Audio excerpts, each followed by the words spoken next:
श्री गुरु ज्ञानेश्वर महाराज की जय।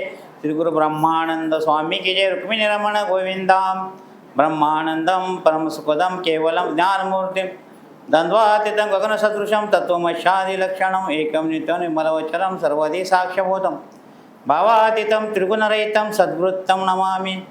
विनायकं गुरुनौमि साकरीणां विश्रुतं येषां चरण सान्निध्यात् जीवा मुक्ता भवन्ति साकरे वंश विख्यातं ज्ञानदान परायणं विनायकं गुरुर्वन्दे भो वंद विमुक्ते। या ज्ञान भक्ती सहज भक्तो एकवटला मज मीची केवळ हे तुझं श्रुती आहे। या ठिकाणी अधिक मास या निमित्तानं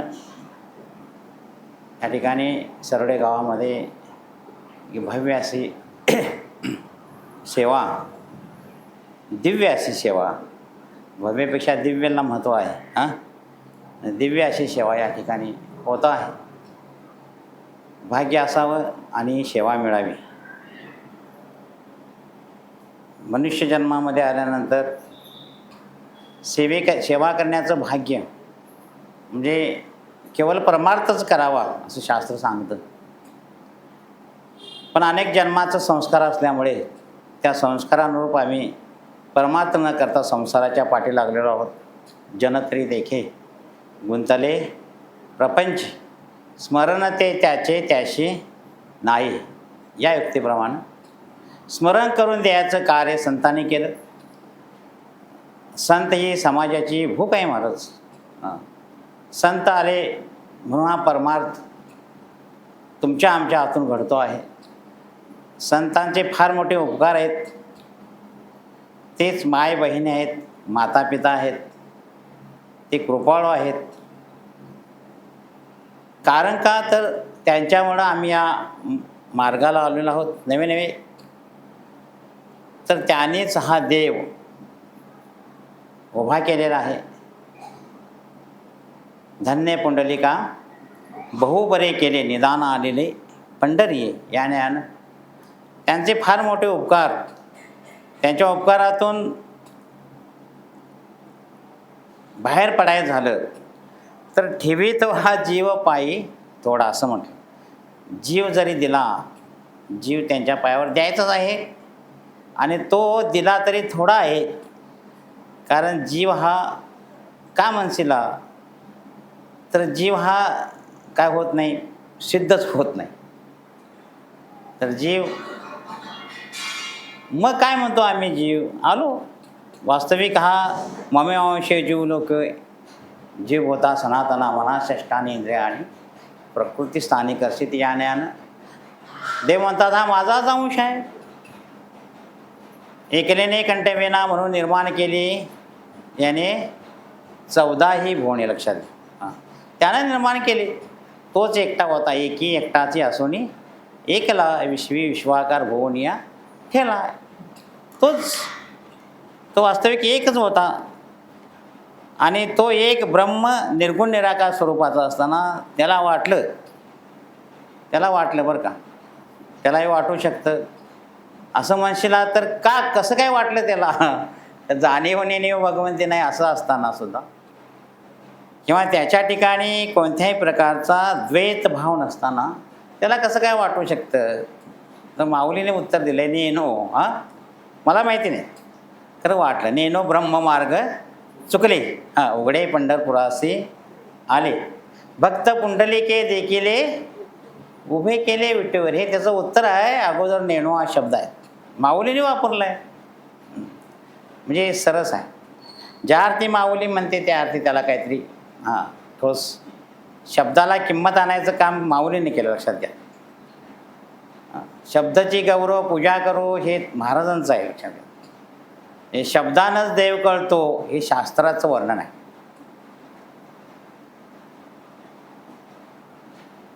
अनेक 6 प्रमाणामध्ये प्रबल प्रमाण कुठलं असेल तर ते शब्दाचं प्रमाण आहे। आणि कळाला तर देव, कळाला तर शब्दानंच कळेल म्हणजे शब्द त्याच्या जवळ जाईल। नाहीतर इतर कुठलीही प्रमाणं तो घेऊ शकत नाहीत। प्रत्यक्ष नाही, अनुमान नाही। त्यानंतर उपमान नाही, अर्थापत्ती नाही, अनुपलब्धी नाही, पाचीच्या पाची नाही. 6वं मात्र जरा जवळ जाऊ शकतं, त्याचं नाव आहे शब्द. आणि म्हणून शब्दाचं वर्णन सर्व संतांनी केलेलं आहे. तर नवल आहे ते, जाणीव जेत न रिगे आणि विचार मागोता पाऊली निघे. पुढं विचार मागोता पाऊली निघे.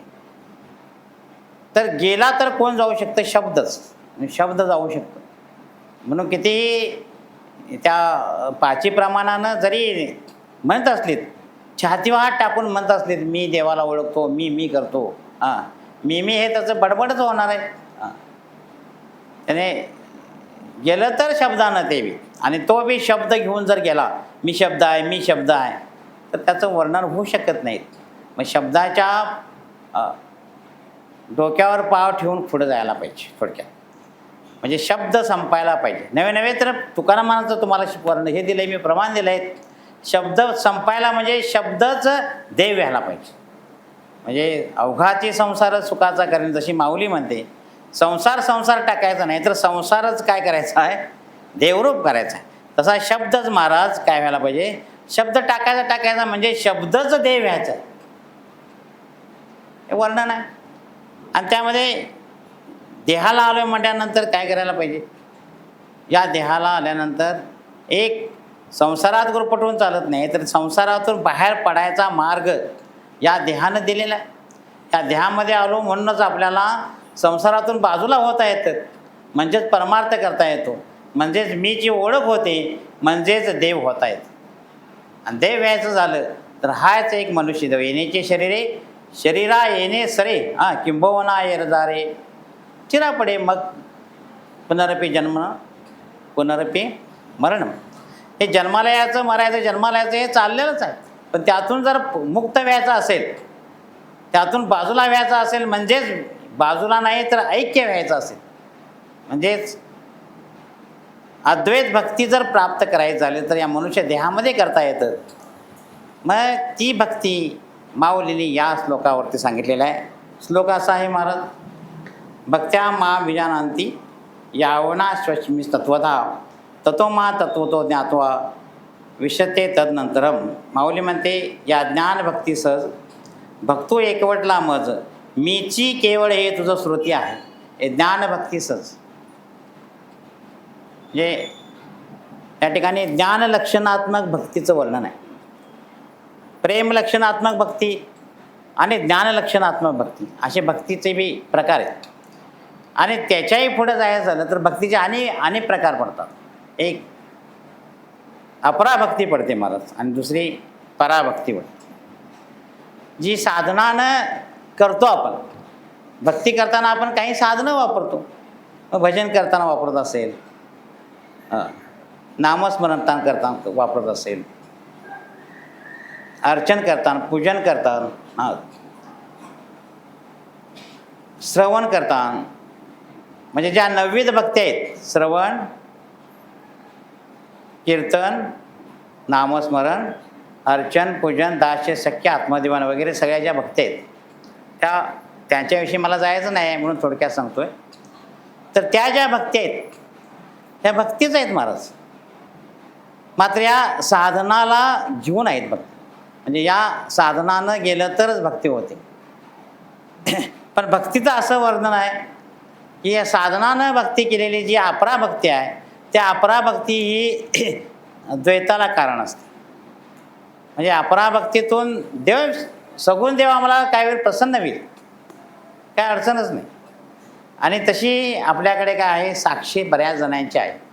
ज्ञानदेव म्हणे सगुण हे ध्यान, नामपाठ मौन प्रपंचाचे. आपल्याला सगुण देव प्राप्त व्हायचा झाला तर हे भक्तीचं वर्णन आहे. त्या नारद भक्तिसूत्रामध्ये त्याचं वर्णन आहे महाराज. त्यामध्ये परमप्रेम स्वरूपा वा सात्वास्मिन परमप्रेम स्वरूपा, हे जे वर्णन आहे. मग प्रेमपूर्वक कोण आहे, कोण स्वरूपानं आहे, तर तो देव आहे आणि त्या मला परम असणारा किंवा प्रेमस्वरूप असणारा असा तो देव आहे, त्या देवाशी एकनिष्ठ राहणे यालाच भक्ती म्हणतात. आणि ती त्याने त्या ठिकाणी वर्णन केलेले आहे. तर ती भक्ती मग प्रेमलक्षणात्मक भक्ती आहे आणि त्या प्रेमलक्षणात्मक भक्तीतून ज्ञानलक्षणात्मक भक्तीकडे आपल्याला जायचं आहे. तशी ओवी दिसायला सोपी वाटते, पण चिंतन केलं तर महाराज कसं आहे, सर्व जो संसार आहे, आम्ही जो मग ते भ्रम आहे, मग तो संवादी असेल नाहीतर विसंवादी असेल, दोन्ही भ्रम महाराज. हां, संवादी भ्रम काय इकडे येऊच शकत नाही, विसंवादी भ्रम इकडे येऊच शकत नाही. सॉरी, तर संवादी भ्रम जासला संवादी भ्रम कशाला म्हणायचं, तर ज्यातून देवाची प्राप्ती होते, सगुण स्वरूपाला आपण प्राप्त होऊ शकतो, त्याला संवादी भ्रम म्हणतात. भ्रमच आहे तो. भजन करणं भ्रम आहे महाराज, प्रवचन करणं भ्रम आहे, कीर्तन करणं, देवाजवळ बसून देवाची पूजा करणं भ्रम आहे महाराज. मात्र तो संवादी भ्रम आहे आणि संवादी भ्रम असल्यामुळं या ठिकाणी ते करावंच लागतं, ते करायचं. मग करता करता हळूहळू मात्र काय व्हायला पाहिजे, आपण पुढच्या पायरीला जायला पाहिजे.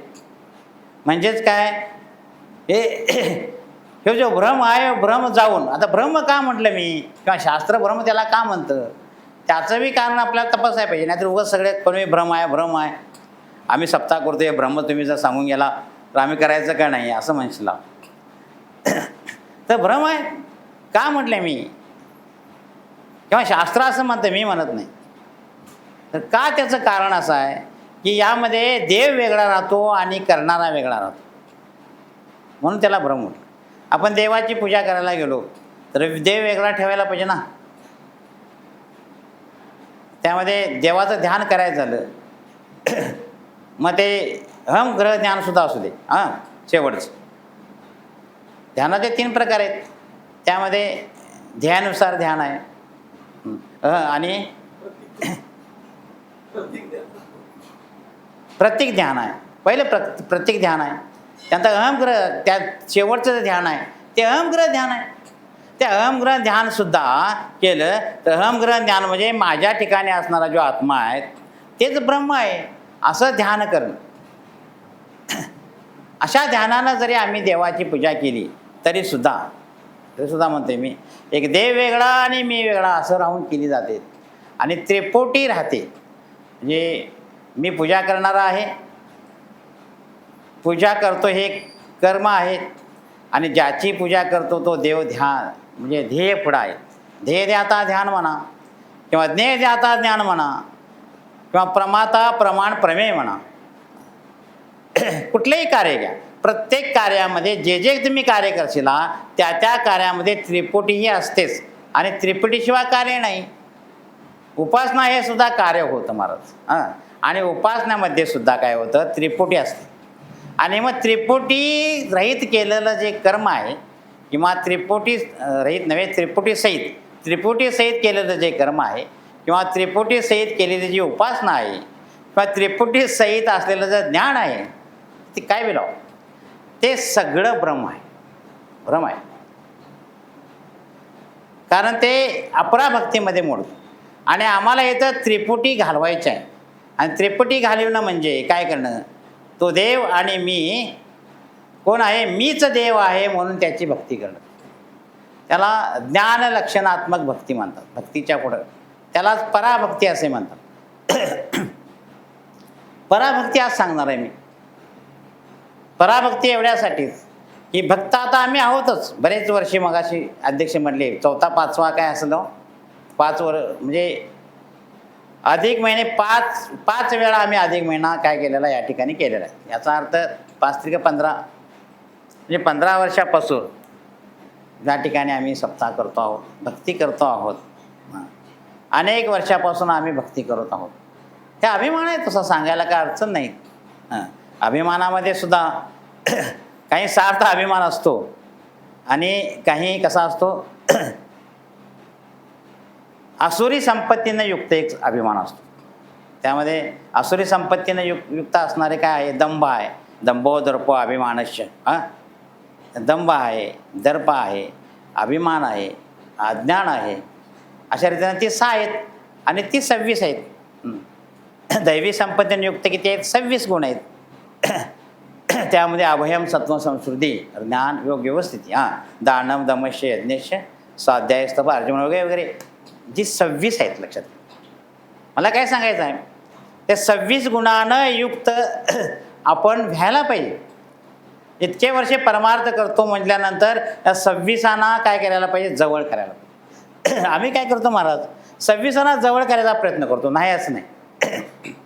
तुमच्याविषयी मी बोलत नाही बरं का. मग आम्हालाच सांगायला आला म्हणजे. आणि ती 7 तशीच्या तशी ठेवतो. पण कसं आहे माहीत आहे? ही आहेत क्रूर. कोण? ती 6 जण.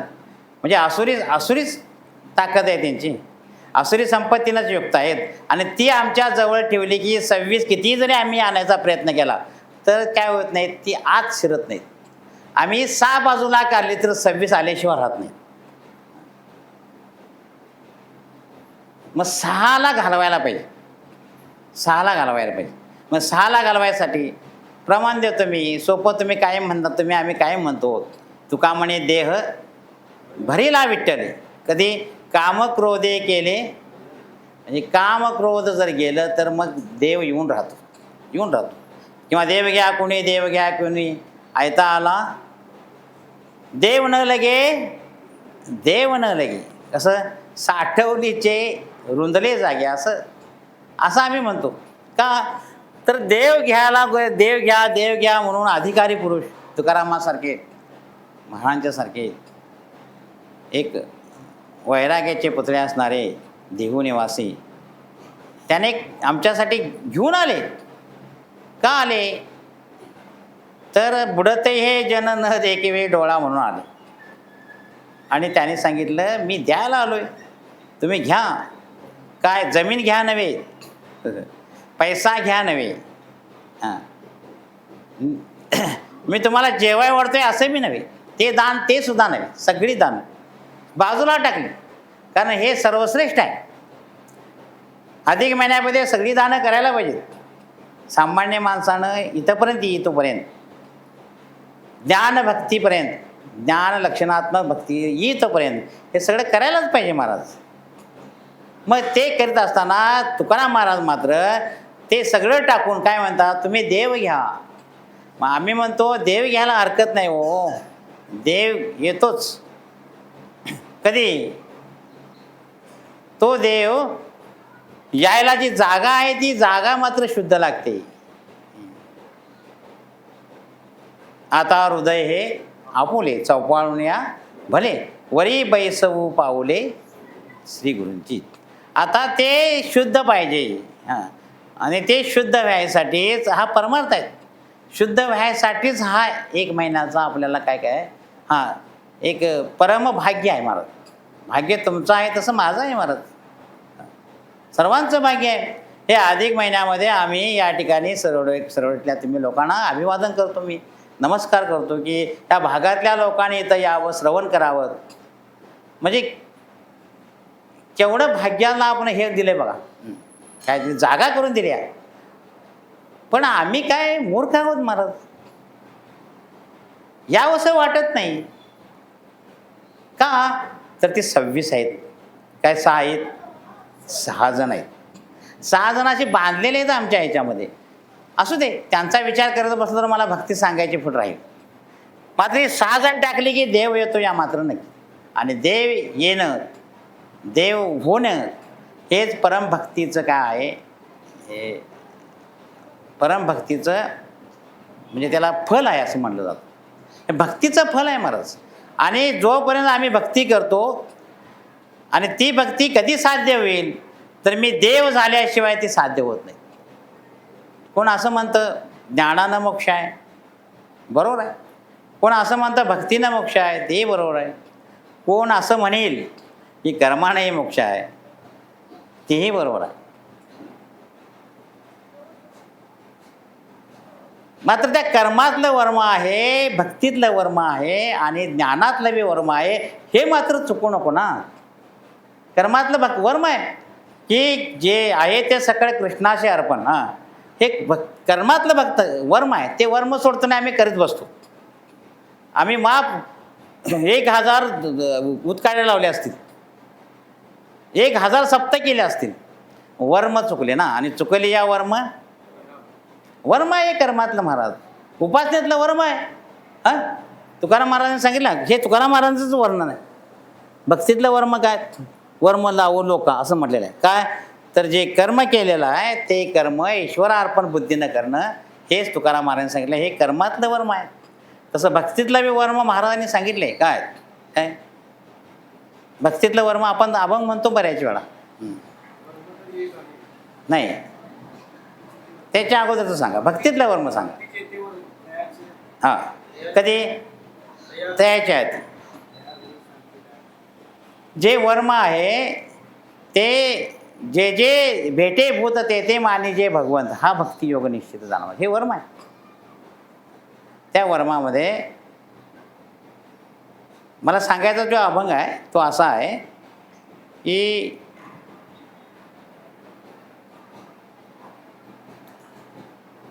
वर्म दावू लोका, ते कर्मातलं भक्त आहे. वैष्णवांचा धर्म, भेदाभेद भ्रम. हां, पुढं कोण्याही जीवाचा न घडो मत्सर, वर्म सर्वेश्वर, ते मला पाहिजे होतं. तुम्ही सांगितलेलं ते वर्मच आहे, पण हे सुद्धा काय आहे? वर्मच आहे. काय वर्म आहे? भेदाभेद, ज्याच्यामध्ये भेद न मानणे, तसं अभेदही न मानणं. हां, म्हणजे कोण्याही जीवाचा न घडो मत्सर, वर्म सर्वेश्वर, देव पूजायचं वर्म आहे. देव पूजायचं वर्म आहे. कोणतं वर्म? की कोणाही त्या ठिकाणीमध्ये जीव ईश्वराचा भेद नाही, नाही जीवाचा भेद नाही असा न मानणे, भेद न मानणं, हे वर्म आहे. आणि तुम्ही म्हणता ते ज्ञानातलं वर्म आहे. वर्म ते एक आहे. दृढ धरावा भाव. आता ते ज्ञानातलं कसं आणि भक्तीतलं कसं ते सांगतो तुम्हाला, कारण ते भक्तिमय सुद्धा आहे. वर्म ते एक आहे, दृढ धरावा भाव, जाणीव नागवन. हे जाणीव म्हणजे काय? ज्ञान आहे ना.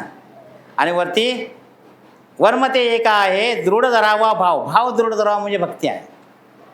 गंमत आहे त्या ह्याच्यामध्ये की जाणीव नागवन लागो निधी तो ठाव. का जाणीवला ना नागवन का म्हटलं तर तो ठाव म्हणजे कोण? देवाचा ठाव. तर अहम ब्रह्मास्मी म्हणत गेलो महाराज, आणि अहम ब्रह्मास्मीचं भूत जर अंगात संचार झालं म्हणजे मीच देव आहे असं जर अहम ब्रह्मास्मी असं जर म्हणायला लागला तर ती नागवन आहे. आणि त्या नागवणीमुळं तो ठाव येऊ शकत नाही. म्हणून जाणीव नागवन लागून येते तो ठाव म्हणून ते वर्म आहे. आणि ते वर्म जाणीव असल्यामुळं, अहम ब्रह्मास्मीचा बोध असल्यामुळं, मीच ब्रह्म आहे हे ज्ञानानंच कळत असल्यामुळं ते ज्ञानातलं वर्म आहे असं मी म्हणतो. ते भक्तीतलंही तुम्ही लावलं तरी मी लावू शकतो, कारण पुढं वर्म ते एक आहे, दृढ धरावा भाव म्हटलं ना. म्हणून ज्ञान असू दे किंवा कर्म असू दे किंवा भक्ती असू दे, यामध्ये वर्म चुकतो आम्ही, आणि वर्म चुकल्यामुळं त्या पदाला पाहू शकत नाही. मग ते पद जर मिळायचं असेल तर ते वर्म आहे. आणि वर्म हे अपराभक्तीनं प्राप्त होत नाही. अपराभक्तीनं काय होतं की त्रिपुटी राहते, आणि त्रिपुटी राहिल्यामुळे देव बाजूलाच आणि मी बाजूलाच. मी इतक्या वाऱ्या केल्या, त्रिपुटी आहे. मी इतकी ज्ञानेश्वरी वाचली, त्रिपुटी आहे ना त्रिपुटी. मी इतकी भक्ती केली, ही त्रिपुटी आहे महाराज. मी इतकं श्रवण केलं, निदान 15 दिवस आज मी श्रवण करतोय, बघ त्रिपुटी राहते. कोणतरी सांगणार आहे आणि मी ऐकणार आहे, किंवा मी सांगणार आहे मी ऐकणार आहे. आणि सांगणं जे प्रवचन आहे किंवा कीर्तन आहे हे त्रिपुटी आहे. मगाशी मी सांगून गेलो, कुठलंही कर्म करा त्रिपुटीशिवाय नाही. आणि त्रिपुटी आली की देव लांब. देव देऊळ परिवारो कोरिणी कीजे डोंगरू. हा भक्तीचा व्यवहारो का न व्हावा? असा व्यवहार करा ना की देव दगडाचाच, देऊळ दगडाचंच, आणि त्याचे जे बाकीचे परिवार आहेत ते दगडाचंच एकाच दगडामध्ये असतं का नाही, त्या लेण्याद्रीसारखं देव देऊळ परिवार. जसं एकाच दगडामध्ये सर्व आपण देवाची भक्ती करायसाठी म्हणतो किंवा अनेक कार्यासाठी मंदिरासाठी म्हणतो, एकाच दगडाचं मंदिर तयार करतो, त्याच दगडाचा देव करतो, त्याच दगडाचं काय करतो परिवार करतो, त्याच दगडाची पायरी करतो. लक्षात घ्या, म्हणजे देऊळ संपूर्ण करतो. एकाच दगडाचं झालं ना, काय त्रिपुटी आहे. अशी त्रिपुटी विरहित पूजा करायला शिकायला पाहिजे. त्यालाच म्हणतात ज्ञान लक्षणात्मक भक्ती. बाबू त्यामध्ये प्रेम लक्षणात्मक भक्ती आहे, ज्ञान लक्षणात्मक भक्ती आहे. आणि ज्ञान लक्षणात्मक भक्तीनं भक्ती पूर्ण झाल्याशिवाय आमची म्हणजे ज्ञान लक्षणात्मक भक्ती आल्याशिवाय भक्तीच होत नाही. करायला पाहिजे, मी काय नाही म्हणत नाही.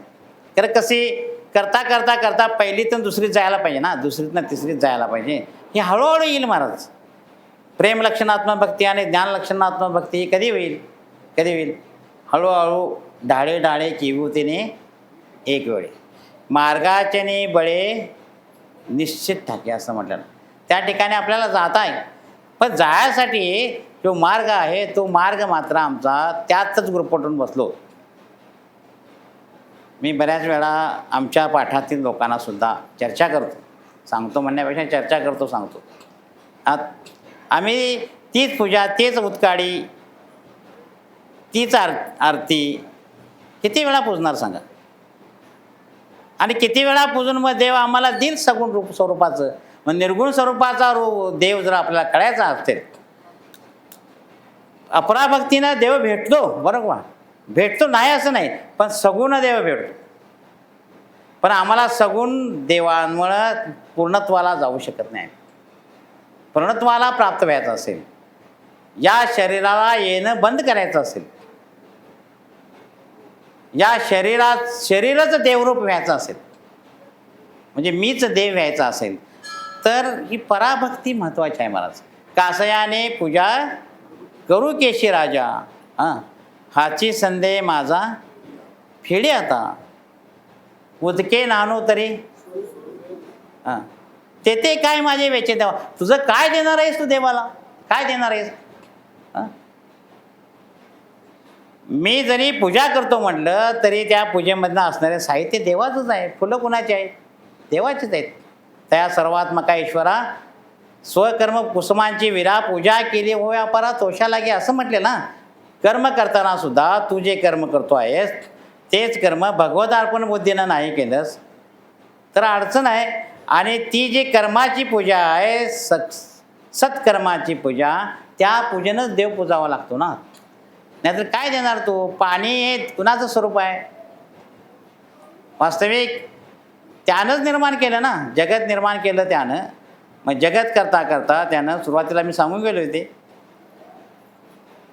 आकाश, पृथ्वी, आप, तेज, वायू, आकाश हे सगळं निर्माण झालं पंचमहाभूत.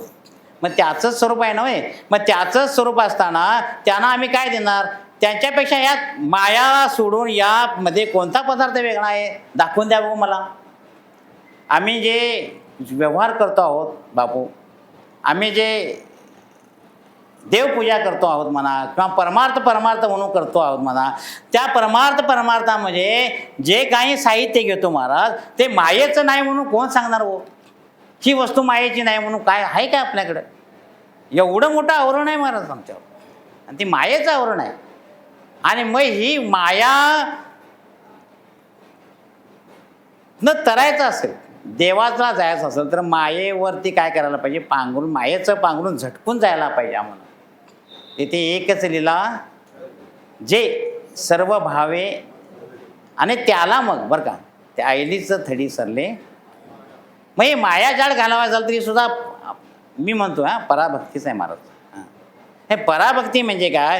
ही जी माया आहे मायेच्या स्वरूपातून आम्हाला बाजूला व्यायचं आहे. ही जशी मोठी दिसते तशी ही लहान आहे महाराज. नाही नाहीच आहे. वास्तविक जर विचार केला आम्हाला एवढी मोठी वाटते. ब्रह्मदेवाला नके नया या असं म्हणतो मी. या मायेचं पांघरून एवढं इतके वर्ष आम्ही घेतलेलं आहे, तिला कशी बाजूला करायची आहेत? म्या म्या म्या म्या आम्ही म्हणतो, बडबडतो आहोत. तर यातून बाजूला होता येईल कसं? माया कुणाला टाकता येईल?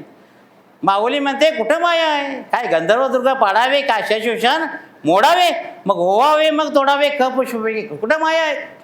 काय गंधर्व दुर्ग का पाडायचं आहेत कुठं? ढगांचे किल्ले आहेत. सशाचे शिंग का मोडायचे आहेत? आकाशाचं फुल का तोडायचं आहे? तोडताच येणार नाही. म्हणून म्हटलं ती नाहीच आहे, नाही तिचा कशाला एवढा हे करता? मग ते कधी कळल? कधी कळल? या श्लोकावरती सांगितलं, रज्जू झाली या गोचरू. रज्जू आहे, रज्जू आणि दिसतोय काय? सर्प दिसतो ना. आहे का तो? कधीच नाही. लक्षात घ्या, सर्प हा ज्या वेळा आम्हाला भ्रम झाला त्यावेळा येतो काय? सर्प नाहीच आहे. मी भ्रमानं आम्ही जो बघतो त्यावेळा सुद्धा सर्प नाही. म्हणजे बघतो त्यावेळा मी सर्प नाही, आणि अगोदर तरी नाहीच नाही, आणि पुढं दोरी हातात घेतल्यावर तरी नाहीच नाही. म्हणजे ज्यावेळा ब्रह्मकालेत सुद्धा, म्हणजे ब्रह्माच्या वेळेत सुद्धा, म्हणजे आम्हाला भ्रम झाला आहे त्यावेळा सर्प नाही. मग आम्हाला ज्यावेळा हा भ्रम आहे ना, भ्रम आम्हाला जे अज्ञान आहे, त्या अज्ञान कालामध्ये आहे काय जग? आहे काय जग? नाही म्हणायला पाहिजे, कारण धाडच होत नाही आमचं महाराज. नाहीच ना. कुठं जग? कधी निर्माण झालं आणि कधी संपणार आहे? नाहीच आहे जग. मग जग नाही, माया नावाची वस्तू नाही, मग कशाला हिला भ्यायला पाहिजे एवढं? मग कोण आहे तर? कोण आहे तर? मग सहज मी आंधळा का? निज निराकार पंते वृत्ती ही निवृत्ती झाली, जन न दिसे तेथे. हां, पुढं मी माझे हरपले ठाई जेतीच्या. कुठं हरपलं बघा ते? जिथं उगम पावलं. कुठं उगम पावलं तर ते? कुठं उगम पावलं? आता अंधार झाला ना. कुठं अंधार निर्माण झाला? कुठं अंधार निर्माण झाला? बर, सूर्य उगवल्यावर गेला का नाही तो? दिवा लावल्याबरोबर गेला का नाही? आता इथं अंधार आहे का? नाही, बाहेर अंधार आहे. मी इथला अंधार गेला कुठं म्हणशीला? तर हे लावलीच नव्हे तुम्ही 33 कोटी हे लावलं दिवा लावलं. तिथे एक दिवा लावला तरी सुद्धा त्या दिव्यामुळं तो अंधार निघून गेला कुठं? तर तो प्रकाशमय झाला ना. जसं सूर्य उगवल्याबरोबर अंधार गेला कुठं? वास्तविक अंधाराची सिद्धीच होत नाही. जसं मी म्हटलं जगाची सिद्धी नाही, तशी अज्ञानाची सिद्धी नाही, तशी अंधकाराची सिद्धीच नाही महाराज. कुठं आहे अंधार? सूर्य उगवल्याबरोबर सूर्यानं बघायला जावं, पाहावं जायला अंधार बघायला एकदा सूर्य गेला तर त्याला तर दिसेल काय? दिसणार नाही महाराज. का दिसणार नाही? तर अंधार सूर्यमय होतो, अंधाराची सिद्धी नाही. तशी मगाशी सांगितल्याप्रमाणे जीवाची सिद्धी नाही. लक्षात घ्या, सुरुवातीला पहिल्यांदाच वाक्य सांगितलं, जीव सुद्धा कसा आहे? जीव हा ब्रह्मरूप आहे महाराज. जीवो ब्रह्मेव नापरात. शंकराचार्यांचा त्या अर्ध्या श्लोकामध्ये सांगितलं ना. अर्ध्या श्लोकामध्ये सिद्धांत सांगितला सगळा. श्लोकार्धेवन प्रवेक्षामी. हां, काय सांगितलं? ब्रह्मसत्य जगन्मिथ्या जीवो ब्रह्मेव नापरा. हे मोठे सिद्धांत एका अर्ध्या श्लोकात शंकराचार्यांनी सांगितलं. केवढं ज्ञान असेल? या ठिकाणी काय आहे तर ब्रह्म आहे, ब्रह्म सत्य आहे. जगन काय आहे? जगन मिथ्या आहे. आता सांगितल्याप्रमाणे झालंच नाही. मिथ्या म्हणजे जे झालंच नाही त्याची वार्ता पुस्तिक आहे. हां, वांजेची या लेखा वगैरे त्याची जन्मपत्रिक नाही झालं ते. हां, मग ते जर झालं नाही म्हणून ते कसं आहे? मिथ्या आहे असं काय म्हणतात माऊली, म्हणजे शंकराचार्य माऊली म्हणतात. आणि जीवेव ब्रह्मेव नापरा. जीवा ब्रह्मरूप आहे. कधी? अगोदरचा बी तो ब्रह्मच आहे, आणि आता जे कार्य करते का नाही, मी म्हणता आहे त्यावेळा कोण आहे? त्यावेळा जीव आहे. आता आम्ही प्रवचन करायला बसलो, ऐकायला बसलो, त्यावेळा जीव आहे का आम्ही ब्रह्म आहे? ब्रह्मच आहे महाराज. ब्रह्म आहे, ब्रह्म, भ्रम नव्हे, ब्रह्म आहे आम्ही. आणि हे ब्रह्म सांगते आणि ब्रह्मच ऐकते. असा का व्यवहार होऊ नये आमचा? असा का व्यवहार न व्हावा? माऊली म्हणते तसं व्यवहार व्हावा. मग या भक्तीलाच पराभक्ती म्हणतात. आणि ती पराभक्ती आम्हाला साध्य व्हायला पाहिजे. का होत नाही? आम्ही त्रिपुटीत अडकतो म्हणून होत नाहीत. एवम वस्तू जाणे तत्वता, व जाणण्याची वस्तू वस्तू जाणे सर्वता, जाणण्याची वस्तू तत्वता. मग जाणणे आणि जाणता कैसा हो रे? माऊलींचा आहे ते अमृतानुभव. एवम वस्तू जाणे सर्वता. जर वस्तू आम्ही जाणायची झाली, ती जाणण्याची वस्तू तत्वता. तत्वता म्हणजे शास्त्रपूर्वक, तत्वानं जर जाणायची झाली तर ती वस्तू आहे का? जाणणे आणि जाणता उरत नाही तिथं. जाणणारा म्हणजे मी ती वस्तू जाणली असं म्हणणारा मी जाणणारा, आणि जे मधलं जाणता आहे ते जाणणे जाणतं निघून जातं. मग ती दृश्य जे आहे ते दृश्यही निघून जातं. आणि कोण उरतं मग? कोण उरतं मग? हेच अखंड ब्रह्मांडामध्ये एकमेव अद्वितीय असंग असणारा, निर्विकल्प असणारा असा एक देवच आहे. हा त्यांचा अनुभव आहे मला. मावळविती विश्वापासू नवल उदयला चंडासू. उदय अब्जनी विकासू बंधू आता, असं थोड्या वेळात पहिल्यांदा सांगितलं. काय सांगितलं? मावळवीत विश्वापासू. हे विश्व आणि विश्वाचा भास आम्हाला त्रास करतो, भयानक त्रास करतो. अगाये पंढुकुमारा येता स्वरूपाच्या घरा करीत असे आडवारा विश्वापासून. हे विश्व आणि विश्वाचा भास एवढा त्रास करतो. हे जरी आम्ही मिथ्या म्हणत असलो, जगत संसार, तरी ते आम्हाला परिणामामध्ये आम्ही गुंतलेला असल्यामुळं माझ्या सकट बरं का, हे त्याच्यावरती आपलं त्या देवावरती आमची अजून भक्तीच होत नाही. देवाची जर भक्तीच असेल तरी विश्वास आम्हाला त्रास करणार नाही. लक्षात घ्या. देव आम्ही जर एक झालो असेल तर देवानं आमच्यावर जर कृपा केली असेल, शास्त्राने संतांनी जर आमच्यावर कृपा केली असेल, तर या जगताचा परिणाम आम्हाला भोगायलाच लागणार नाही. माझं मत आहे बाई. ज्या अर्थी आम्ही जगाच्या या संसाराच्या परिणामामध्ये अडकलेलो आहोत. परिणामामध्ये म्हणजे बायकोच्या बोलण्याला आम्ही दुःखी होतो, पोरग्याच्या वर्तणुकीमुळे आम्ही दुःखी होतो, आईबाबांच्या कटाक्षानं आम्ही सुखी दुःखी होतो. असं जर होत असेल अनेक तुम्ही जाणून घ्या सगळं. तर असं मी जगामध्ये सुखी दुःखी होतो. ज्या अर्थी मी दुःखी होतो त्या अर्थी मी सुखी बी आहे आणि दुःखी आहे, असा जर माझ्या ठिकाणी भाव आहे, म्हणजे दुःखही घ्यायला पाहिजे, दुःख नुसतं जाऊन चालत नाही, तर सुखही जायला पाहिजे. कारण ते सापेक्ष भावांचं सुख आहे. आणि ते सुख दुःख जायसाठी गेला असेल तरच त्यानं म्हणावं मी एक भक्त आहे आणि माझ्यावर देवानं कृपा केली, माझ्यावर संतानं कृपा केली. आणि जर कृपा केली असेल तर ह्या सुखदुःखातून तो अलगद बाजूला काढतो, जसे संतांना काढलं तसं. म्हणून सर्व सुख ही गोडी आहे. मग सर्व सुख आम्हाला जर प्राप्त व्हायचं असेल तर ते सर्व सुख संत देऊ शकतात, अनेक देव देऊ शकतात, कारण ते त्यांचं स्वरूप आहे. आम्ही उगाच कुणीतरी उठायचं आणि मी तुला सुखी करतो. अरे काय, तुलाच सुख नाही, आडात नाही, तिथं पोऱ्यात येणार कुठून? तुझ्याकडं सुख नाही, तुझं दुःखानं बरबटायला आहेस, तर तू कुणाला काय देऊ शकत नाहीस, सुख तू देऊच शकत नाहीस, तू भाषाच करू नकोस.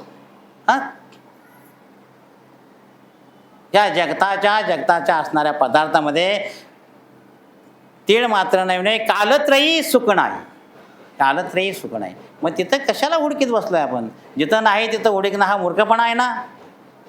मग तिथं सुख नाही. आलोय जन्माला म्हणून व्यवहार करणं, व्यवहारात राहणं, आणि ते व्यवहार करता करता देवाच्या ऐक्यात राहणं हे परम कौशल्य आहे.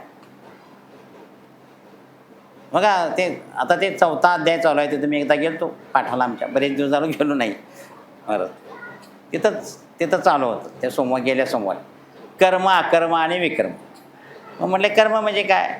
तरी विहित कर्माला तिने कर्म म्हटलं. कर्म जे आम्ही करतो, वेदानं जे सांगितले, विहित आणि निषिद्ध सांगितलं. विहित कर्म म्हणजे करा म्हणून, वेदानं जे करा म्हणून सांगितलं त्याला विहित कर्म म्हणतात. वेदानं जे करू नका म्हणून सांगितलं त्याला निषिद्ध कर्म म्हणतात. मग ते कर्म झालं. मग अकर्म म्हणजे विकर्म म्हणजे ते करू नये ते.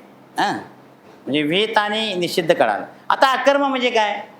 अकर्म म्हणजे काही करायचं नाही. मग काही करायचं नाही हे हे हे होतंय काय? काही करायचं नाही आम्ही ठरवलं तर होईल काय? आम्ही जरी गप बसायचं म्हटलं तरी हां काहीतरी होतं आपल्या हातून. होतं म्हणजे आपला श्वासोच्छ्वास चालू राहतो ना. श्वासोच्छ्वास करणं हा कर्मच आहेत. आम्ही जरी गप बसलो, श्वासोच्छ्वास एखाद्याला काही क्षणापुरता थांबविला, काही क्षणापुरता म्हणतो तरी आतल्या क्रिया होतात ना. मग आम्ही कर्म करतोच ना. मग कर्म कर्म कसं व्हायचं मोठा प्रश्न आहे. मग अकर्म व्याज झालं तर काय करायला पाहिजे? ते जे कर्म केलेलं आहे ते कर्म भगवत अर्पण बुद्धीनं करणं हेही मान्य आहे. केलं भगवत अर्पण केलं आणि आज जाणीव असेल कसली मी इतके दिवस काय केला, अधिक मास मी पूर्णपणे काय केला भक्ती केली. म्हणजे अधिक सप्ताह आम्ही केला, देवाची भक्ती केली, कर्मच आहेत. त्या कर्माची जाणीव म्हणतोय मी. जाणीव जर आत राहिली नुसती जाणीव, जाणीव याचा अर्थ कळतोय ना आपल्याला, कळतोय सगळ्याला जाणीव. तुम्ही सगळे शहाणे आहात त्याबद्दल काही अडचणच नाही. त्यामुळे मी काय शिकवायचं बोललो नाही, सेवा म्हणून बोलायला लागलो. ते करत असताना मी केलेलं मग ते दान असू दे, मगाशी महाराजांनी सांगितलं चांगलं, जरा थोडंसं ऐकलं मी ते काय अन्नदान करावा, उपवास करावा, हां अधिक महिन्याचं महात्म्य सांगितलं, त्यामध्ये करावं ते सगळं करायला पाहिजे डॉक्टर साहेब. पण ते करत असताना जी जाणीव आहे ती जायला पाहिजे. हो मग ज्यांची जाणीव गेली तो भक्त, त्याला अकर्म म्हणतात. आणि कर्म करून सुद्धा तो पुण्यवान आहे. म्हणजे कर्म करून तो मुक्त आहे. आता मी सांगतो ज्ञानानं मोक्ष म्हणतात ना, तसं मी आता कर्मानं बापू मोक्ष सांगतो. जे अकर्म स्थिती जर प्राप्त झाली तर तो मुक्त आहे. हां आणि भक्तीसुद्धा ती ज्ञानलक्षणात्मक भक्ती झाली म्हणजे पराभक्ती झाली तरी तो मुक्त आहे. आणि ज्ञानानं मोक्ष म्हणता आणि ज्ञानानं तत्त्वमसीचा बोध आपल्या अंगात जर असेल, मी अहम ब्रह्मास्मी हे जर आज जाणीव असेल तर तो कधीच मुक्त नाही. कुठं ज्ञानानं मोक्ष आहे? ज्ञानानं होतो मोक्ष कधी? ते तत्त्वमशादी लक्ष म्हणजे जो अहम ब्रह्मास्मी जे मिथ्याकारक जी वृत्ती आहे त्या वृत्तीसुद्धा निघून जायला पाहिजे. आणि वृत्ती गेलेल्याची जाणीवसुद्धा राहायला नको पाहिजे. वृत्ती गेलेल्याची जाणीवसुद्धा राहायला नको पाहिजे. त्याला काय म्हणतात? त्यालाच मुक्त म्हणतात महाराज. ते मुक्त म्हणण्यामध्ये त्यांनी सांगितलं बघा, शुभेच्छा सुविचारणा, हां पुढं शुभेच्छा सुविचारणा तनु माणसा सत्वापती असमशक्ती पदार्थ अभिमानी शेवटी 7वी तुर्यक अवस्था. जी तुर्यक अवस्था आहे ती तुर्यक अवस्था ही आहे ते अहम ब्रह्मास्मी तत्त्वमसी किंवा अयम आत्मा ब्रह्म, हां ही 4 वेदांची 4 महावाक्ये पाठ नव्हे. पाठ असणं वेगळं, पाठांतर असणे वगैरे. पाठांतर असणे काही गरज नाही. काय करा ज्ञानेश्वरी पूर्ण पाठ आहे म्हणजे काय मुक्त झाला. महाराजांची गाथासुद्धा काही जणांना पाठ आहे. पाठ असून असावी, पाठ नसाव्याबद्दल मी बोलत नाही, असावी महाराज. पण ते असल्यानंतर पाठ असून सुद्धा त्यामध्ये काय लिहिले याचा सखोल जाणीव आज राहिली. आणि ती जाणीव राहता ती जाणीव बी शेवटी काय झाली, निघून गेली. कारण देवाच्या ठिकाणी जाणीव नेणीव भगवंती नाही. साधे शब्द नाहीत आपल्याला, सहज आपण हरिपाठात म्हणतो, सोडवाय घेतलाय आता आबा. ओझे आहेत, जाणीव ओझा आहे तसं शाणीव ओझ आहे ना. ते ओझं मग जर घेऊन झालं, देखे पुढिलांचे ओझे आपल्या माता घे तरी का न दटीचे धनुधारा. आता वाकतच चालायला पाहिजे ना. वज्ज घेतले म्हणजे जाणीवचं ओझं आहे, शाणीवचं ओझं आहे. मग ते ओझं जर घेतलं तर मग कशाला आता वागतोस? अरे ते टाकून दे, कारण ते तुझं नाही. तू कोण आहेस? तू जीव नाहीस, तर तू ब्रह्म आहेस म्हणून संत आम्हाला सांगतात ना, कळकळीनं सांगतात. आणि आम्ही ब्रह्म आहे म्हणतो बी, परोक्षत्वानं म्हणत नाही असं नाही. आम्ही ज्ञान प्राप्त करून घेतले. तत्त्वमसी म्हणजे तत्त्वमसी म्हटल्याबरोबर तो बोध आम्हाला होतो. पण तो बोध शिल्लक राहतो ना महाराज. हे मोठ्यांचं सांगायला लागलो मी सांगायला म्हणजे माफी घेऊनच सांगतो. एवढा मोठा मला अधिकार नाही, पण आता आलं म्हणून सांगायचं पाहिजे. कुणीतरी ते सांगायला पाहिजे. नाही तर कुणीच नाही सांगितलं म्हणजे मग कळायचं कसं आम्हाला? किंवा कोणीच या ओवी मोठ्या म्हणून कोणीच नाही म्हणजे नाहीच अभ्यास केला तर आम्हाला कळायचं कसं? अभ्यास म्हणून मी सांगायला लागलो, लक्षात घ्या. मी झालो म्हणून नाही, मी झालो असं म्हटलं तर मग अडचण आहे. मी झालो असा तो होऊन सांगितलंच नाही. होणारा देव होणारा सांगायला येईल नाही ना. मग तो जो बोध आहे तो बोध व्हायला पाहिजे, मान्य आहे मला. आणि ते बोध श्रीगुरू देतात हे मला मान्य आहे. श्रीगुरूंच्याकडून बोध घ्यायला पाहिजे. हां, ते सगळं पाठीमागचं परमार्थच आहे महाराज. हां, आहे ना परमार्थ. ते ज्ञान पैगा बरवे जरी मनी हाती आणावं वगैरे, ते संता आहे बसावे सर्वशिष्टी, बोध व्हायलाच पाहिजे. पण किंवा साधुबोध झाला तो नुरून या ठेला ठाईचा मुराला. आता हे जर शिल्लक राहिलं तर बोध झाल्यानंतर सुद्धा तो बोध काय व्हायला पाहिजे, जायला पाहिजे मला. बोध शिल्लक राहिला तर तो देव म्हणतो तू बोधात राहा ना, तू वेगळा राहा, मी तुझ्यापेक्षा वेगळाच आहे. नाही नाही, तो बोधसुद्धा मी आहे. जसं महाराज म्हणतात की शब्दच गौरव पूजा, शब्दच देव आहे. सोपी शब्द नाही ते आम्ही म्हणतो. मी संतांचे कुठले बी संतांचं हे घ्या, चरण घ्या, सोपं नाही ते. पण त्याचं जर चिंतन केलं तर आपण त्या चिंतन करता करता हां तर ते तत्पदाला प्राप्त होतं. चिंतने चिंतने तद्रूपता होते कुठलाही. म्हणून त्यांनी म्हटलं एक तरी ओवी अनुभवावी ना. ते कुठल्याही ओवीचा तुम्ही अर्थ करायला घ्या, ती ओवी त्या भगवंताच्या पायाजवळ जाते. नवे नवे भगवंत पायाजवळ जाते म्हणजे तिथं ज्ञान होतं थोडक्यात. आणि ज्ञान होतं म्हणजेच काय होतं, बोध होतो. आणि तो बोधच काय होतो, देव होऊन जातो. बोधच देव यायला पाहिजे. एवढी भक्ती झाली त्यालाच ज्ञान लक्षणात्मक भक्ती म्हणतात. आणि त्याला दुसरं नाव आहे पराभक्ती म्हणतात. आणि त्यामध्ये वर्णन करताना माऊलीने भरपूर याचं वर्णन केलेलं आहे. त्यामध्ये सुद्धा बघा इथे एक शब्द आहे, तैशी क्रिया किरणस आहे तरी अद्वैती भक्ती आहे. मी मग आपण सांगितले हे अनुभवाचे जोगे नव्हे बोलायचे, तेच सांगितले मी. हां, क्रियाकीर नस आहे. भगवंताच्या जवळ कुठलीही क्रिया चालत नाही. क्रियाकीर नस आहे, सरळ सांगितलं. हां, त्याचे क्रियाकीर नस आहे. अद्वैती भक्ती आहे. भक्तीसुद्धा अद्वैतामध्ये आहे. तर भक्ती अद्वैत आहे म्हणजे देव अद्वैता म्हणजे एकच असतं ना. मी परवा ते एकांताचा अर्थ सांगितला होती, किती सांगितलं आहे मला माहिती नाही, सांगितलं असं नवीन आहे का. एकांत म्हणजे काय, एकाचा अंत म्हणजे एकांत, त्याची फोटोच आहे एकांत. एकाचा अंत, आता एकाचा अंत करायचा कसा, मग एकाचा अंत केल्यावर राहील काय असं तुम्ही म्हणा. आता शब्द तसा आहे, त्याला मी काय. तर एकाचा अंत याचा अर्थ आहे आम्ही वनामध्ये गेलो म्हणजे एकांत आहे का, झाडं झुडपं सगळी आहेतच ना. हां, आणि आपण सुद्धा आहे आणि आमची भक्तीसुद्धा आहे म्हणजे एकांत आहे का. झाडं झुडपंसुद्धा नसतील काही ठिकाणी, मग मी आहे का नाही, मी म्हणणार आहे का नाही, मग एकांत आहे का. एकाचा अंत व्हायला पाहिजे. मग एकाचा अंत आहे म्हणजे मग जर मी नसलं तर देव आहे का नाही, मग चिंतनच आहे हां पुढे पुढे. बरं मी टाकला त्यानं, मी टाकला महाराज. हां, मग कोण आला, मग देव झाला. मग आता देव तरी आहे का नाही म्हणशीला, मग ते एकांत झाला का. तर तो सुद्धा इथं माऊलीने खोडून काढले, लक्षात नव्हे बोलायचे यामध्ये. तिथं एकांत जो आहे तो ते एकांत जर एक आहे तर त्याला एक म्हणायची काय गरज आहे हो. हां, एक आहे एकांत म्हणजे तो एकाच्याच ठिकाणी जायला पाहिजे, एकाचीच भक्ती करायला पाहिजे वगैरे वगैरे सगळं तुम्ही घेऊन जाऊ. हे सगळं काय चिंतन तुम्ही करणारे आहात, पाठ अभ्यासणारे आहात, त्यामुळं तुम्ही सगळं घेऊन त्या ठिकाणी गेला तर एकाच्या ठिकाणी जाता येतं. आणि एकाच्या ठिकाणी झाल्यानंतर जरी एक उरला तरी अडचण आहे. तो एकसुद्धा एक म्हणता येत नाही का, तर एक म्हणलं की दोन म्हणावं लागतं. काही मोजायला गेलो आम्ही वस्तू तर एक म्हणताना दुसरी मोजायला लागते ना. एक म्हटलं की पुढं आलं पुढचं सांग. आम्हाला ते खरपे गुरुजी एकदा सांगायचे, आता आठवण आली म्हणून सांगतो. ते म्हणायचे पहिलीत मी शिक्षक होते, ते शिक्षक होते ना. खरपे गुरुजी तुमच्या आठवण याच्या आहेत, सगळ्यांच्या माहितीच्या आहेत. ते सांगायचे, ते म्हणायचे त्यांनी कशाबद्दल ते वेगळ्या पद्धतीने सांगितलं तर मी आता इथं लावतो. ते म्हणायचे मी पहिली शिकवायला होतो, पहिलीच्या मुलांना हो. त्यावेळेला एक दोन मुलं अशी काय होती ह्याची होती, कशी होती, अनपढ होती. अनपढ म्हणजे त्याला आपण नटखट म्हणतो का नाही, तशी होती.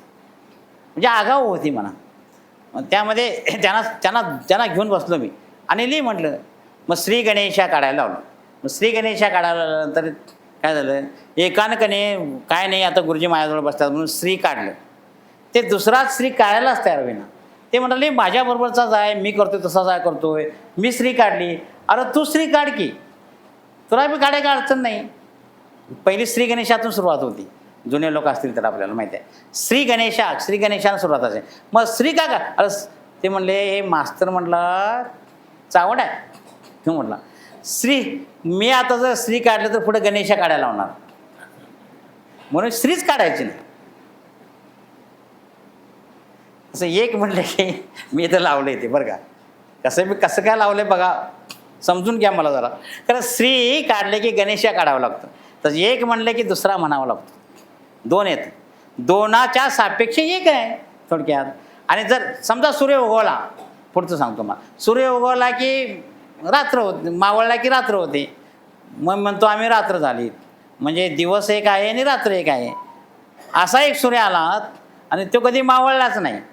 मग आता काय म्हणतो मी, दिवस उगवल्याच आहे, दिवसच आहे. म्हणजे सूर्य उगवला की दिवसच आहे. किती दिवस दिवस आहे म्हणणारा, वर्षभर मावळलाच नाही. आता सूर्य आहे, दिवस आहे म्हणायची काही गरज आहे काय? तो दिवस उगवला, तो कल्पांतापर्यंत मावळला नाही. तर आता उगवला काय म्हणशीला काय, किंवा आज दिवस आहे म्हणशीला काय, म्हणू शकत नाही. तो उगवलेला दिवस जो आहे तो दिवस तसाच राहणार आहे. तसा आम्हाला भेटलेला जो देव आहे, किंवा आम्ही जो झालेला देव आहे, किंवा जो देवाचा जो अनुभव आहे तो कधीही मावळलेला नाही आहे, तो एकच आहे. म्हणून तो एकांत आहे. मग त्या शब्दाला एकांत म्हणतात. म्हणून किर्याकीर नस आहे, अद्वैती भक्ती आहे. भक्ती कुठं आहेत ते एक उदाहरण सांगितलं जातं की भोग हा द्वैतामध्ये यावं लागतं. ती गोष्ट तुम्हाला माहिती आहे, ती अंगठी पडली नदीमध्ये, मी बी सांगतोय ती काय अडचण नाही, पण आज इथं सांगणार नाही. फक्त त्याचं वर्णन हे करून जातो. ती विहिरीमध्ये ती बायकोची नद पडली, त्यानं उडी मारली, मग ती त्याला गावली, आत गावली ना. आत गावली म्हणजे आतच पाण्यात नाचायला लागेल का? नाही नाचायला लागणार. त्याला आनंद झाला, पण तो आनंद नाचायसाठी बाहेर येणार नाही. बायकोबरोबर ती नद गावली म्हणून नाचायला येणार. पण माणसांना सगळे सांगणार, बायकोबरोबरच का सगळ्यांना सांगेल. आनंद म्हणजे तो आनंद व्यक्त करायसाठी कुठे यायला पाहिजे? अद्वैतातून द्वैतात यायला पाहिजे. द्वैताशिवाय आनंद नाही. माहुली काय म्हणते, अद्वैती भक्ती आहे. आता कुठं लावणार सांगा. भक्तीसुद्धा अद्वैतातली व्हायला पाहिजे. द्वैतात भक्ती आहे, द्वैतात अनुभव आहे, मान्य आम्हाला नाही, मान्य असं नाही. पण इथं अडकून न राहता पुढं पाय टाकायला पाहिजे. म्हणून मी सांगितलंय काय की हे कसं सांगायसारखं नाही. जो हे म्हणतात माऊलीच म्हणते, हे अनुभवाचे जोगे नवे बोलायचे. अनुभव सांगता येतो, किंवा अद्वैतातलं सुख सांगता येतं. अद्वैतातलं सुख सांगताच येत नाही, अद्वैतात भक्ती सांगताच येत नाही. मग भक्ती आम्हाला, मी एवढी भक्ती केली की मी एवढी ज्ञानेश्वरी ऐकली, सांगितली वगैरे जो बोध आहे तो आम्हाला बोलता येतोय का नाही? ज्या अर्थी तो बोलता येतो त्या अर्थी ती भक्ती सिद्ध होत नाही माऊलींची, बरं का. माझं सांगणं बंद व्हायला पाहिजे, भक्ती सांगणं बंद व्हायला पाहिजे. आणि ज्या वेळा माझं सांगणं बंद होईल, म्हणजे मी त्या देवाशी एवढा एकनिष्ठ राहील, त्यावेळा ती भक्ती काय होईल, त्याच वेळा ती भक्ती होईल. आणि तिचं नाव पराभक्ती आहे. आणि ती पराभक्ती आम्हाला मिळायला पाहिजे. नाहीतर मग जे काय मग आम्ही तिन्ही अवस्थाचेनीद्वारे ह्याच लोकांवरती लिहिले, बरं काय. तिन्ही अवस्थाचेनीद्वारे उपाधी उपहित कार्य भावाभाव स्फुरे दृश्य जे. आता ते सोडायचं म्हटलं तर वेळ पुढे जाते. मला 5 मिनिटं वेळानंच दिलं आहे, चालते ना? नाही बंद करतो मग, महाराज आले असलं तर काय. आणि हे होते, अद्वैती भक्ती आहे. मग अद्वैतामध्ये भक्ती आहे. आणि ती तिन्ही अवस्थाचेनीद्वारे सांगताना मला सांगायचं पुढे, तिन्ही अवस्थाचेनीद्वारे उपाधी उपहित कार्य भावाभाव स्फुरे दृश्य जे. म्हणजे दिसतं हे 3 अवस्था आहेत, 3 उपाध्या आहेत आणि 3 उपहित आहेत. त्यांचा आपण विचार करायला पाहिजे. माऊलींनी सांगितले म्हटल्यानंतर हां, उपाधी उपहित कार्य याचा विचार करायला पाहिजे. आणि विचार करून ते टाळायला पाहिजे. आणि ते टाळून काय करायला पाहिजे, त्यामध्ये ऐशिया बोधा, ते गोवी सांगतो तुम्हाला आणि सेवा बंद करतोय काय, तेही आगवेची मी दृष्टा. हे बघितलंय मी. कुठली 3 अवस्था, जागृती, स्वप्न, सुषुप्ती, त्यामध्ये स्थूल सूक्ष्म कारण हां, आणि त्यामध्ये असणारं विश्व, तेजस आणि प्राज्ञ याचं वर्णन आहे पुढं. ते मोठं आहे ते सुद्धा. ते जगाचं वर्णन आहे, त्यामुळे ते कशाला त्याचं वर्णन करायला पाहिजे. ते दृश्यरूपानं दिसतं आहे. हां, विश्व, तेजस, प्राज्ञसुद्धा जरी उपहित असलं तरी ते देवाला सोडून आहे. हां, आणि विश्व, तेजस आणि प्राज्ञ हेच देवरूप व्हायला पाहिजे. आणि म्हणून ते ज्या वेळा होईल त्याच वेळा काय होईल, हे आगवेची मी दृष्टा, या सगळ्यांचा मी बघणारा कोण दृष्टा आहे असं म्हटलंय. ऐशिया बोधाचा माझेवटा, अनुभवाचा सुपटा ढेंडातून नाचे. आणि हा अनुभव आल्याशिवाय हे सांगणं शक्य नाही, बोलणं शक्य नाही. मी आपलं बोललो, काहीतरी अनुभव संतांचा, तुमच्यासारख्या लोकांचा घेतला अनुभवने बोललो म्हणा. मला त्याचा अनुभव आला आणि तुम्हाला मी सांगायला आलो असे मी न समता मी तुमच्यापेक्षा मोठा आहे असं न समतात. अनुभव माऊलींचा आहे, अनुभव तुकोबारायांचा आहे. घेतला आणि ही ओवी सोडवायचा मी प्रयत्न केला आहे. सोप्या भाषेत, साध्या सोप्यात, म्हणजे शास्त्रीय भाषेत न सांगता सांगायचा प्रयत्न केला आहे. आणि भाषेत बदल असला तरीसुद्धा हां, ते जे ऐक्य आहे ते देवाचंच आहे. भाषा जरी सोपी वाटत असली, मला कळावी म्हणून मी सोप्या भाषेत सांगितलं आहे. शास्त्रीय भाषा येतीच कोणाला. हां, आणि ती येण्यापेक्षा त्याचा अनुभव घेणं हे त्यातलं महत्त्वाचं आहे. म्हणून ती आगवेची मी दृष्टा, ऐशिया बोधाचा माझीवटा, अनुभवाचा सुबटा धेंडा तो नाच. अनुभवाचा धेंडा घेऊन मी नाचायला लागलो आहे असं माऊली म्हणते. म्हणून ही भक्ती, या ज्ञानभक्तीसच, ज्ञान लक्षणात्मक भक्ती, प्रेमलक्षणात्मक भक्ती तुम्हाला आम्हाला प्राप्त करून द्यावी देवानं, असं परमेश्वराच्या ठिकाणी चिंतन करतो.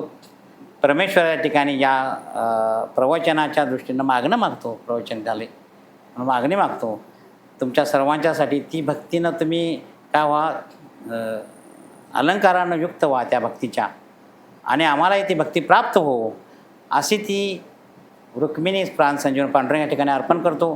तुम्हा सर्व श्रोत्यांना अर्पण करतो.